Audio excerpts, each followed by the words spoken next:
So yun mga ka-fishing, magpi-fishing tayo ngayon dito sa isang bagong spot natin natagpuan dito malapit sa King's Mansion, yung malaking bahay nito. Tapos ito ating gamit, mag-coconut fish tayo, antik tayo ng codfish. Itong ating gamit na pamain, yung tag dito, spinner. Tapos lagyan ko ng mga sabiki sa dulo na ganitong kulay. Yan, ganyan ang kulay. So yun, umpisa natin fishing at titingnan natin kung active dito ang ang mga codfish sa spot na ito. Bukan natin. So yun, subukan ko lang, set up na tayo. So yun, unang hagis natin dito. Bukan natin. Mukhang mababaw. Pwede pumunta tayo doon. Bukan natin doon. Mukhang mababaw eh. Bukan natin sa batuhang yun. Punta tayo dun. Baka sumapit agad. Naka-tribal hook pa naman yung ating spinner na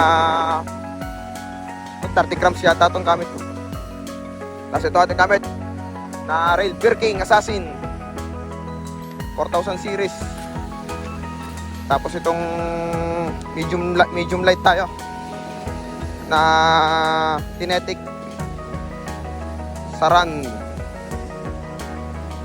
ang ating gamit.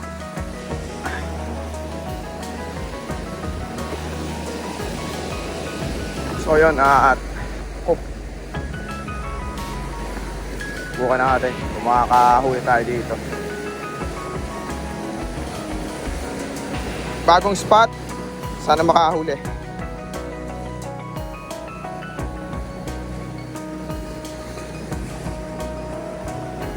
So yun, dito na sa dulo. Check lang natin baka, medyo madulas ang bato. Medyo madulas mga idol ang bato. Ingat tayo ng konti.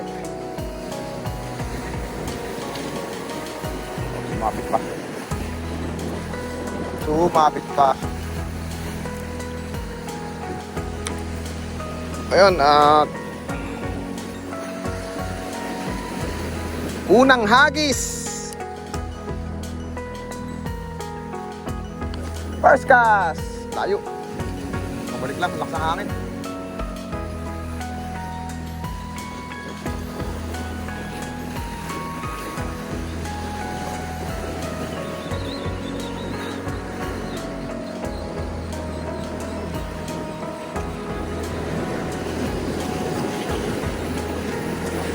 Tamo agad ang huli.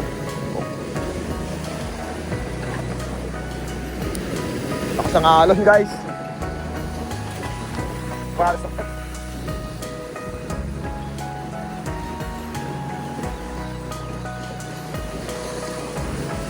yung malasang alon dito guys.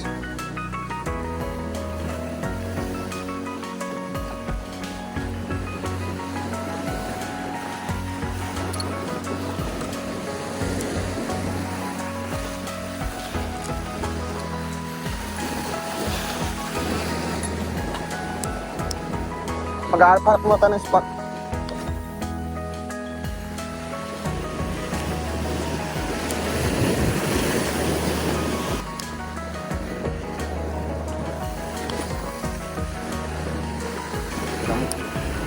Makabato ng malayo.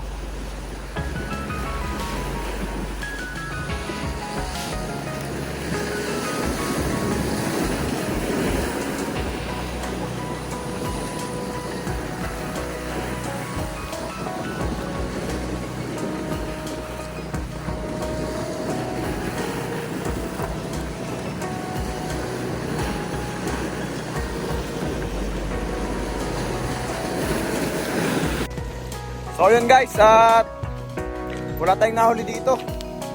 Sobrang lakas ang alon dito, sobrang to. Nakakababaw, puro sabit dun sa mga seaweeds. Subukan natin lumipat dun sa kabilang spot dun. So may pinagmamakarilan namin.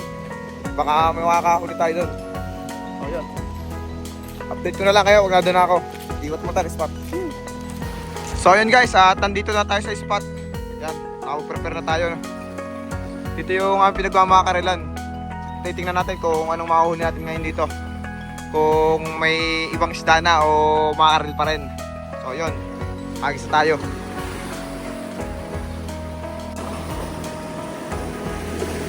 Yun na.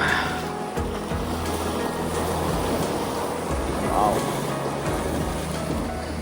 So yun, wala pala tayong dalang lagayan ng huli. Tingnan natin kung ano ating gagawin dito. Baka tayo mag-catch and release na lang ating gawin. Wala tayong lagayan ng huli.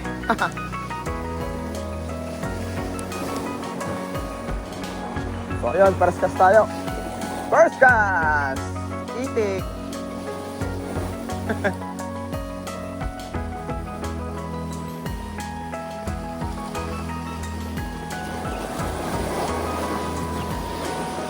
Ngayon lang ulit sa kahagis. Huli. Fish on guys, fish on. Fish on. Mga karel. One piece is mga karel again. Guys, one piece mga karel. Para talaga din.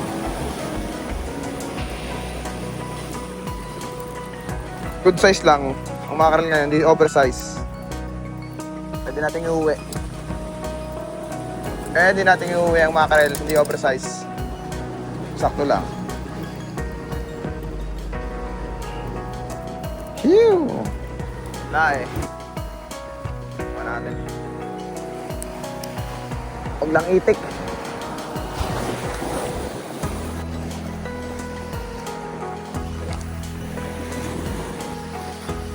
Fish on. Fish on guys, fish on. Fish on ulit.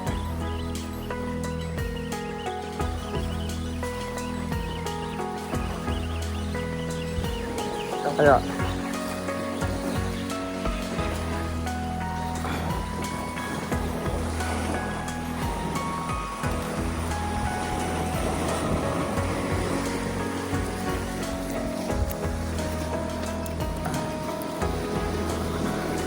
ay nako.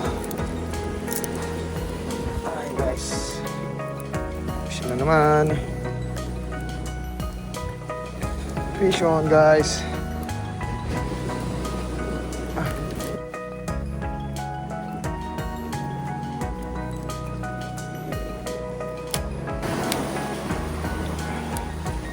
Pailang hugis na natin, puro makarel lang nahuhuli natin, ano? Huwag natin. Makarel na ulit. Pero magandang makarel, maliliit lang. Hindi oversize.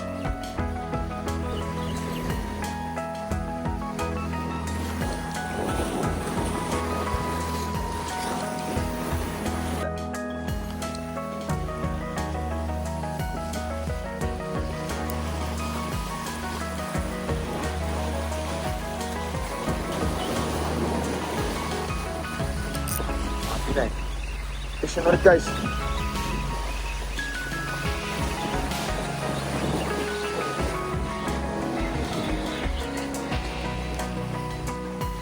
Fish on. Wala tayong lagayan guys. Pasensyahan nyo na.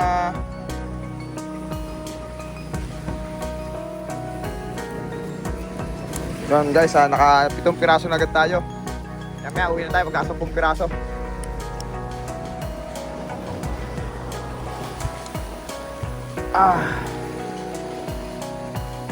Tamang libang lang, may ulam pa. Kaso, buwan natin, adobo na lang. Adobong makarel with taba. Magka-adobo na lang tayo ng makarel ng ating ulam.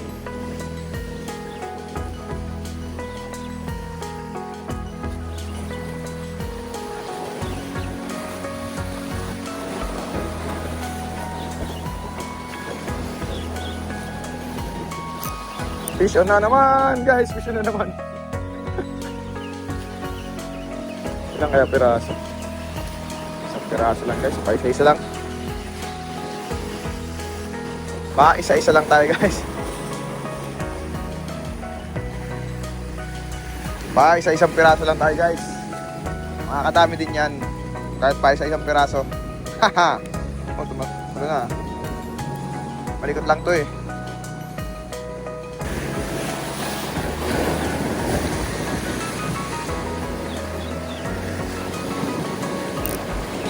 Fish on na naman. Fish on guys. Isang piraso.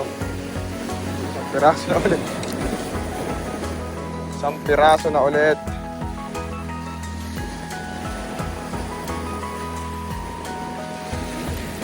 Isang piraso na naman guys ang huli natin. Hiu. So yun guys, at sabi ko sa inyo, pag naka 10 pieces tayo, aalis na tayo. Madami pa nakagat pero madami pa tayong stock. I-adobo na lang natin yan. Ayan, yung ating nahuli ay 10 pieces mackerel, alright. Yung ating ginamit na rod, yung medium light saran, kinetic, tsaka yung ating Birking Assassin. Birking Assassin lang sa kalam.